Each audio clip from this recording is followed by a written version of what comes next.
তারা শহরের ব্যস্ত রাস্তায় হাঁটে, গ্রামের মেঠোপথে ঘুরে বেড়ায়, কখনো শিক্ষার আলো নিয়ে পৌঁছে যায় ছিন্নমূল শিশুদের পাশে, আবার কখনো বৃক্ষরোপণ করে প্রকৃতিকে সাজায় নতুন করে।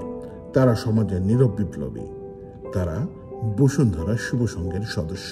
তারা কাজ করেন হৃদয়ের তাগিদে, মানুষের মুখে হাসি ফোটানোর নেশায়। তাদের কাজের পরিধি যতটা বিস্তৃত, তাদের অনুপ্রেরণা তার চেয়েও গভীর। শুভ কাজে সবার পাশে, এই একটাই স্লোগান ধারণ করে তারা ছুটে চলেছে প্রতিনিয়ত। ক্লান্তি আসে, কিন্তু পেছনে ফেরার কথা ভাবে না কেউ, কারণ তাদের কাছে এই কাজ শুধু দায়িত্ব নয়, এক আত্মতৃপ্তির উৎস। শুনবো তাদের কথা। আসসালামু আলাইকুম, আমি নুসরাত ঐশী ঋতু, সহ সমাজসেবা বিষয়ক সম্পাদক, শুভ সংঘ, ঢাকা বিশ্ববিদ্যালয় শাখা। আমি মোটামুটি 1.5 বছর যাবত যুক্ত আছি শুভ সংঘের সাথে, ঢাকা বিশ্ববিদ্যালয় শাখায়। এখানে আমার অভিজ্ঞতা বলতে, আমার যে সাংগঠনিক একটা ক্ষমতা ঠিক না, সক্ষমতা। আমি আগে কথা বলতে পারতাম না, সেটা আমি এখন পারি।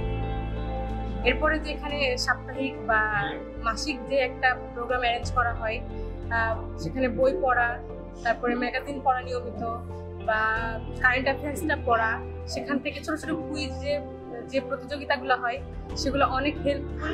সেটা জব সেক্টরে হোক বা নিজের অ্যাচিভমেন্টের দিকে হোক বা নিজের জ্ঞানের দিক থেকে হোক, এটা অনেক এনরিচ করে আমাকে না, এখানে যারা যুক্ত আছে সবাইকে।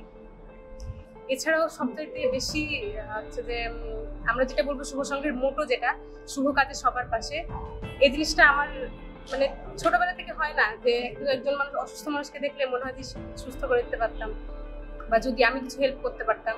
তো শুভ সংঘে এসে আমার আর্থিকভাবে আমি এগুলো না, কিন্তু এখানে দেখা যায় আমি যদি কোনো আমার সিনিয়র যারা বা আমার পোস্টের চাইতে সিনিয়র যারা, তাদেরকে যদি আমি বলি যে ভাই এটা প্রবলেম বা ওনার এটা প্রয়োজন, আমরা কি কোনোভাবে হেল্প করতে পারি কিনা, সেটা 100% না করলেও দেখা যায় 70% আমরা সেটা আগাতে পারি বা একটু হেল্প করতে পারি।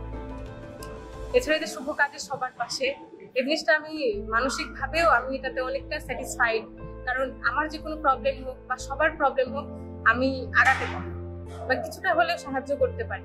এছাড়া যে শিক্ষাবৃত্তিটা দেওয়া হয়, ঢাকা বিশ্ববিদ্যালয়ে সবাই মনে করে যে আসে মানে অনেক টিউশন, অনেক বেতন, নিজের খরচ নিজে চালাতে পারবে, কিন্তু আসলে এরকমটা হয় না। দেখা যায় টিউশন খুঁজতে খুঁজতে আমাদের অনেক সময় লেগে যায় বা পাওয়া যায় না। তো এই জায়গা থেকে আমাদের যে ফিনান্সিয়াল দিকটা সাপোর্ট করে, শুভ সংঘের যে মান্থলি যে আমাদেরকে বৃত্তিটা দেওয়া হয়, সেটা অনেকটা হেল্প করে, যেটা আমাদের মেন্টালি বা ফিনান্সিয়ালি আমাদের অনেক সাপোর্ট করে।